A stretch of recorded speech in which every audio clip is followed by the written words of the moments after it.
Social media पर जैन समाज के सबसे लोकप्रिय आप सबके लाज दुलारे कहते हैं किस्मत के बारे न्यारी करने वाले ऐसे दिनों को पाने वाले चैनल महालक्ष्मी की ओर से आप सभी को सादर जय।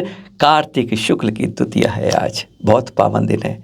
कुछ ने भैया दूज मनाया और आज दिन है पावन दिन हमारे नवे तीर्थंकर पूज्य भगवान जी का ज्ञान कल्याण का करेंगे थोड़ी देर बाद। और पहले बात करते हैं कैसे मनाई दिवाली आप लोगों ने 2 दिन पहले। जी हाँ, मंगलवार को 2549वां महावीर स्वामी का मोक्ष कल्याण दिवस, और वहाँ से बात करेंगे हम जहाँ से उन्हें मोक्ष हुआ। वहाँ पर हर बार मोक्ष कल्याण के दिवस पर वहाँ का जो ऊपर का छत्र है चरणों के ऊपर क्यों हिलता रहता है, क्यों हिलता है वह ब्रह्म मुहूर्त में, आज वही दिखाएंगे आपको, वही बात करेंगे। पर करते हैं शुरुआत इन खबरों के साथ। तो शुरुआत करते हैं हम उसी धरा से, उसी पावन धरा के दृश्य देख रहे हैं आप। जी हाँ, पावापुरी के देख रहे हैं। जी हाँ, वहीं के देख रहे हैं जहाँ से हमारे 24वें तीर्थंकर को मोक्ष प्राप्त हुआ था।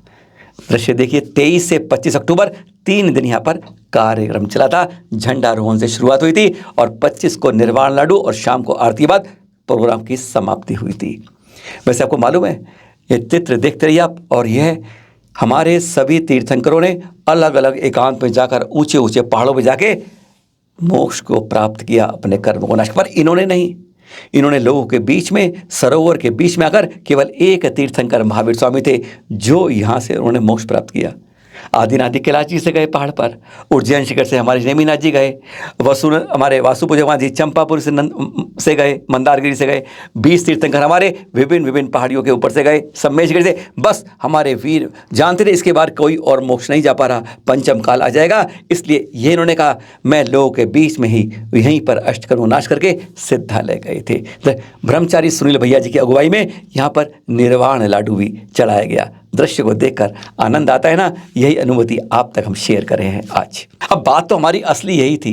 दृश्य फिर देख रहे हैं आप, वही पावापुरी के, वहीं के चरणों के देख रहे हैं आप। पर गज गजब अद्भुत कहते हैं, अमेजिंग, अनबिलीवेबल, अविश्वसनीय। आप कोई भी बात लगा लें, कोई भी नाम दे दें, पर बात तो हैरानगी की होती है। विज्ञान भी यहाँ पर आके नतमस्तक हो जाता है। ऐसा क्या होता है इस पावापुरी की इस तरह पर, इस जगह पर, कि यहाँ पर जो चरणों के ऊपर छत्र लगा होता है ब्रह्म मुहूर्त में मोक्ष कल्याण दिवस पर अपने आप घूमने लगता है।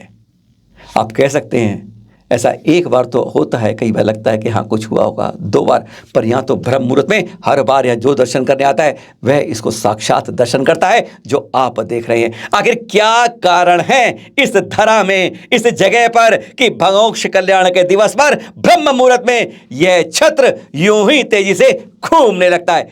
सवाल अनुत्तरित है, चिंतन का जवाब किसी के पास नहीं है। वर्णनाएं क्या कहती हैं कोई बता नहीं सकता। देखने वाले उंगली दबा लेते हैं पर कह नहीं पाते हैं। और ये दृश्य सब देखकर हैरत में पड़ जाते हैं जो आज हमने आपको ये दिखा रहे हैं। विश्व मना रहा मोक्ष कल्याण दिवस महावीर स्वामी का, और उस समय शिखर जी में हो रहा है समाधि मरण।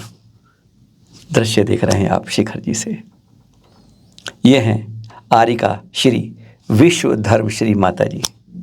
2011 में जब सुमतिनाथ भगवान जी का मोक्ष कल्याण दिवस था ना, तब विनिश्चय सागर जी महाराज जी से इन्होंने शुल्लक दीक्षा ली थी, यानी शुल्लक दीक्षा ली मोक्ष कल्याणक दिवस पर। और फिर आचार्य विराग सागर जी से 2018 में सौरभांचल में जब पंच कल्याणक हो रहे थे तब इन्होंने आरिका दीक्षा ले ली, नाम मिल गया था विश्व धर्म श्री माता जी। और अब जब पूरा विश्व 24वें तीर्थंकर महावीर स्वामी जी का 2549वां मोक्ष कल्याणक दिवस मना रहा था, तब सुबह 6:06 पर इन्होंने समाधि मरण प्राप्त किया। कल शिखर जी में इनकी विनयांजलि सभा आयोजित की गई है। चैनल महालक्ष्मी व सांध्य महालक्ष्मी हार्दिक विनयांजलि अर्पित करता है। एक और समाधि मरण सूचना, और अब तमिलनाडु के पोन्नूर हिल्स तीर्थ से ये चित्र देख रहे हैं आप। शुल्लक श्री सत्यानंद जी महाराज, इनका 22 अक्टूबर को दोपहर 12:20 पर संलेखना के बाद समाधि मरण हो गया। चैनल महालक्ष्मी व सांध्या महालक्ष्मी हार्दिक विनयांजलि अर्पित करता है। और अब बात करते हैं कुछ खास स्वर से बात करते हैं। चलिए स्वर से शुरुआत करें। प्राणस स्वर की बात है। अचानक इंद्र की माला मुरझाने लगी। बस ये जिस दिन मुरझाई उस दिन 100 धर्म इंद्र ने कुबेर को आदेश दे दिया, भाई तुम धरा पर जाओ, कांगती नगर भरत क्षेत्र में जाओ, भारत नगर के जाओ, और वहाँ पर जाके उनके राजमहल पर सुबह दोपहर शाम को, कुछ कहते हैं चारों पहर, जाकर 3.5 करोड़ रत्नों की लगातार बरसात करते रहो, रत्नों की 15 महीने तक महाराजा सुग्रीव के यहाँ। क्योंकि ठीक उसके 15 माह बाद यानी 6 महीने बाद गर्भ में और 9 माह गर्भ के अंदर फिर महर्षि प्रतिपदा को यानी एकम को महारानी जयरामा के घर में आते हैं हमारे 9वें तीर्थंकर भगवान पुष्पदंत जी। जी हाँ, 2 लाख वर्ष पूर्व की आयु थी। 50,000 वर्ष कुमार काल में निकल जाते हैं पूर्व के, और फिर 50,000 वर्ष पूर्व राजपाट में एक दिन थे उल्कापात को गिरते हुए। बस दिमाग घूम जाता है। वैरागी भानवा बलवती है, ऐसा नहीं होता हमारी तरह आई और हम हजम कर गए।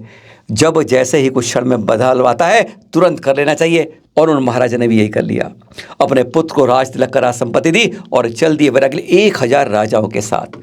4 वर्ष कठोर तप किया उन्होंने, और फिर पता है आज ही के दिन, जी हाँ, कार्तिक शुक्ल की द्वितीया तो थी जब उन्हें कांगन नगर में नाग वर्ष के नीचे अपहरण काल में केवल ज्ञान की प्राप्ति होती है। फिर सौधर्म इंद्र आगे देता है कुबेर को, जाओ समोषण की रचना करो। हाँ, और फिर उनकी दिव्य धनी खुलती है। आज का है वह पावन दिन। बोलिए चैनल महाराज 9वें तीर्थंकर श्री पुष्पदंत भगवान जी के ज्ञान कल्याण की जय जय जय। श्री सुयोगमती माता जी के पास क्या है चित्र में खास बात, दिवाली की बात है।